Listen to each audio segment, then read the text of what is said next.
about this a lot, and I've done a lot of reading about it over the years, and I don't think it's unfair to suggest that we have been held in an artificial, scarcity-driven, technological bubble in this country for a very long time. We're living in the past here by comparison to other places. And I think the only reason there's not more of an outcry and more people don't realize it is that the country is vast and a lot of people never leave it. So they don't go to other countries and see the truth.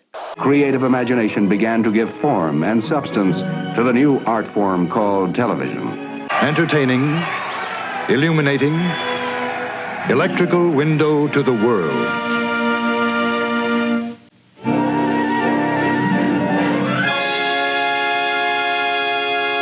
That's my guess, if I had to guess. The New York subway system opened in 1904. Certainly the most important means within the city is the subway. Almost any section of the city is within easy walking distance of a subway station. And by subway, one can travel to most points in the city, quicker and cheaper than by any other way. And people think it's just historic looking, like that's just the aesthetic. But the New York subway system's basic technology and infrastructure is actually still just very old. So here at the West 4th Street Tower, we have a 1930s interlocking machine and indication panel. While safe and reliable, it's an old one. Some of it is pre-1930s, old. Located inside the relay room for the West 4th Street interlocking. This interlocking plant is upwards of 80 years old. Reliability is certainly becoming more and more of an issue with the age. It's very hard to maintain. Located in front of me here, actual electromechanical relays that in many respects are the original equipment. Some of it has been refurbished and replaced. However, it is still 1930s and before technology. This equipment is not supported at all by the railroad industry. When things break down, they have to fix them in-house because there's nowhere else to get those parts. And this is most important. The cabling that provides this connectivity between the interlocking machine and the relays, as well as the equipment in the field on the actual tracks, is the original cabling as well. They're not made anymore because they're so old. A lot of this cable is cloth-covered cable, so there's a lot of risks. If there was any small fire, there's a lot of risk of us losing this entire interlocking machine because it would be so hard to contain the fire. There are parts of it that have never moved forward in time at all. By contrast, this is a high-speed train that's in the process of being built in Japan. And you gotta watch closely because it's gonna go by so fast you might actually miss it.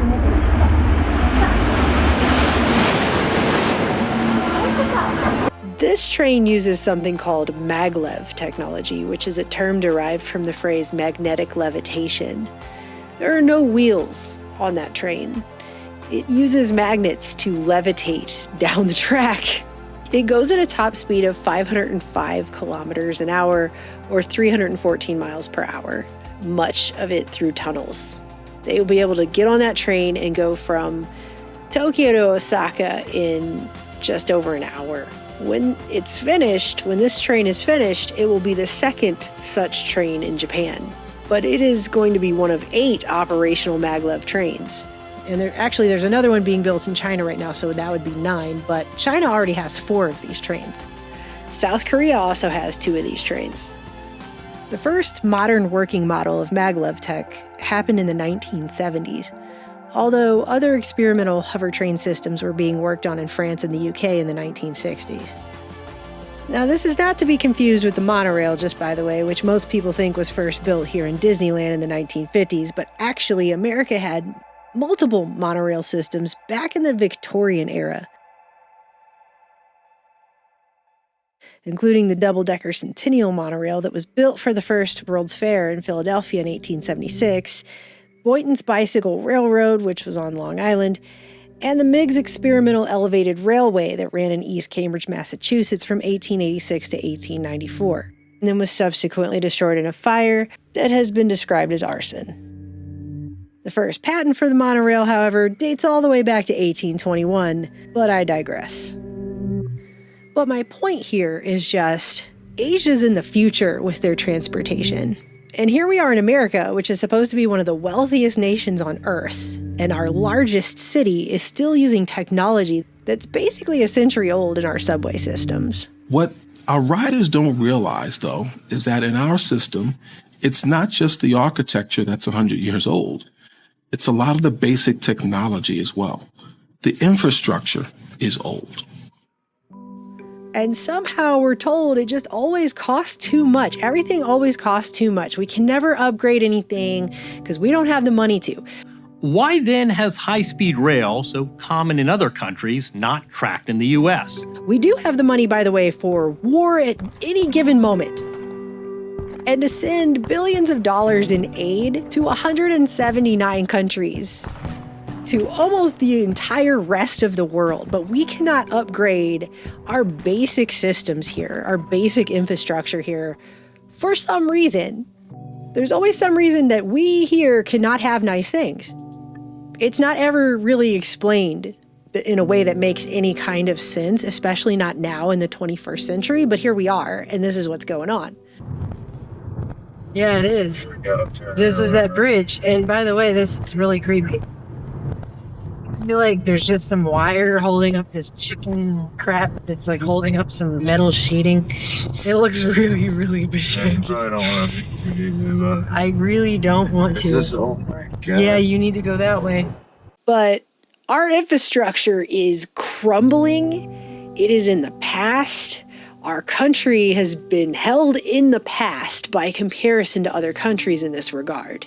The newest addition, by the way, to the New York subway system is the 2nd Avenue subway, which according to Reason magazine opened in 2017 and cost $4.45 billion just for the 2 miles from 63rd Street to 96th Street. The full project? Yeah, that's expected to cost $16.8 billion or $2.6 billion per mile. Which is a price tag that's between 8 and 12 times more expensive than it would have been if it had been built in Europe. The same exact thing. And it also makes that part of the subway officially the most expensive subway ever built at $2.6 billion a mile. Oh, and also, it took almost a century to build it. They've been trying to build that for a century. While first proposed in the 1920s, it didn't materialize until the early 2000s. And it also was more than $500 million over budget by the time they were done. But building infrastructure in the U.S., and in this case, subways, is very expensive. In fact, it is the 6th most expensive place to build rail transit in the world. And even that is likely an understatement. It took a century to build that, and it was more than $500 million over budget when they finished it. But that is nothing, however, compared to the California high-speed rail project. The very model of modern engineering, it hums across the fruited plains at a top speed of 200 miles an hour. It's revolutionized travel. It's a source of national pride in Morocco. Here in the U.S., high-speed rail looks like this. Which was supposed to be operational by 2020 when it was initially proposed, but it was voted on in 2008. An ambitious state-run project connecting LA and San Francisco has lurched, derailed, cost billions, and may never happen. But after years of accusations of everything from systematic management failures to flawed decision-making to outright claims of sweetheart deals and corruption, billions of dollars have been spent, and they don't even know when this project is going to be finished. The total initial cost was supposed to be $33 billion, but that figure has reportedly ballooned now to $127 billion. And the first segment of track is slated to be $206 million a mile. And that's if there aren't any more overruns. And according to the California Policy Center, the financing alone, based on preposterously optimistic ridership projections for this segment of 6.6 million riders per year and a 30-year term at 5% annual interest, would work out to the cost of $348 per ticket, which I can tell you right now in this economy means they're not going to get anywhere near 6 million riders. That's just not a thing at all. Not exactly an easily affordable means of travel. The project's a disaster. That is what is pretty much the consensus on it, and it's likely to be a drain on Californians because the ticket revenue will not even cover the operating costs, let alone the staggering sums that are now projected to cover actually constructing it. And there's a 300-plus page Federal Railroad Administration report, which I'm going to fully admit to you I did not entirely read through because that is a massive thing, but I did skim through the first few pages because they're giving a notice of intent to terminate 2 federal funding agreements for $4 billion, and they're citing a pattern of broken promises, perpetuating the same inefficient project management activities with minimal progress to advance the actual construction of this high-speed rail. And that just came out last year. All of this while the rest of California is literally falling apart. As the Hoover Institution pointed out, in 2018, the American Society of Civil Engineers gave California a D- on its energy infrastructure due to age and chronic extreme fire risk. A D+ for stormwater with drainage systems that have not been updated much since the 1940s. A D on levees, which could cost $45 billion to bring up to date, and a D on their roads, which have been ranked 49th worst in the country and would need $130 billion in investment to fix. And a C for their drinking water. And there's 1 million Californians that are without consistent clean drinking water. So the problem with spending money on rational, practical solutions that lower the cost of living and improve the quality of life for millions of Californians is that this goal is inconvenient for the special interests that run California, the California Policy Center concluded. And that right there is a running theme in this country, as it has been for well over a century. And they go on to make the point, the true motivation behind all of these useless mega projects that never seem to come to fruition and are mired in corruption, and the money just seems to vanish without anything actually being done, is really a desire to neglect California's essential water, power, and transportation infrastructure, because by creating artificial scarcity and engineering higher prices for all of these resources, the public utilities and private energy producers can reap larger profits. And it plays out across all of these economic sectors. And so really they're just keeping people in this trap and squeezing them more and more and more for basic essential things they need to exist in California, while they give basically a little more than lip service to these mega projects that probably won't really help the average person very much.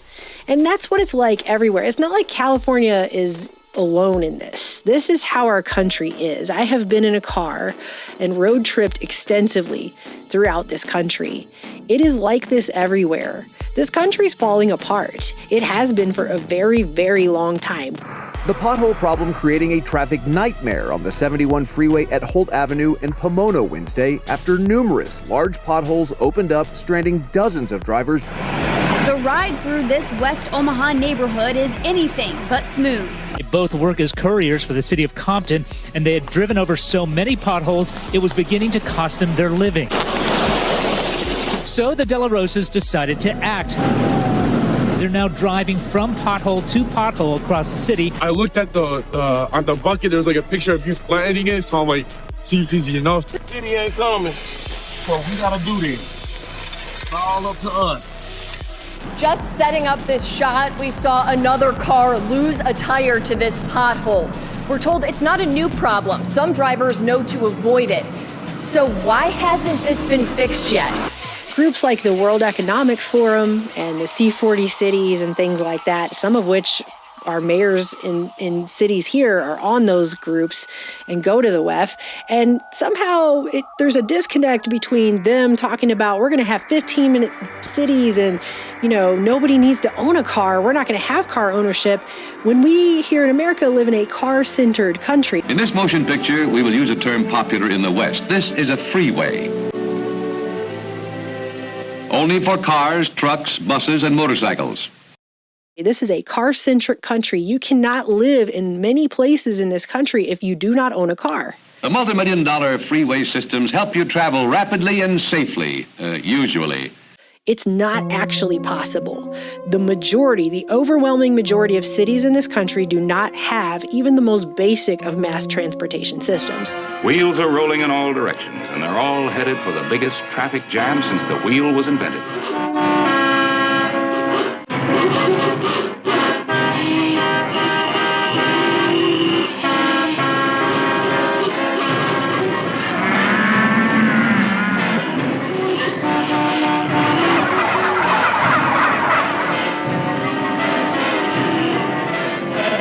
period. We do not have a train system that functions in the way that train systems function in Europe at all. We do not have bus systems in most of these cities. We can have our superhighways in the sky, fabulous, futuristic forms, like this Hollywood freeway interchange, which sorts flowing traffic 8 ways at once. I live in a town of over 25,000 people. We don't even have a basic taxi service here. I think there's one person that runs a business out of their house or something, and they stop doing it at 4:30 on a Sunday. Like, there's not anything here. If my car broke down, I would be riding a bike several miles to go get groceries. And that's just how it would be. But some of these people live in places that if they didn't have a car, that would basically be a death sentence because there would be no access to food. There would be no access to healthcare. There would be nothing. So trying to act like you can put stipulations on America that are the same stipulations that you can have in Europe where they have a totally different infrastructure situation and a totally different mass transportation system is just ridiculous. And it didn't have to be this way. Let's go back to the old 1904 New York subway system. What if I told you that they actually had a different system, a pneumatic tube system, a working system, 30 years earlier that was never allowed to fully get off the ground, that transported hundreds of thousands of people, and they just didn't allow it to exist?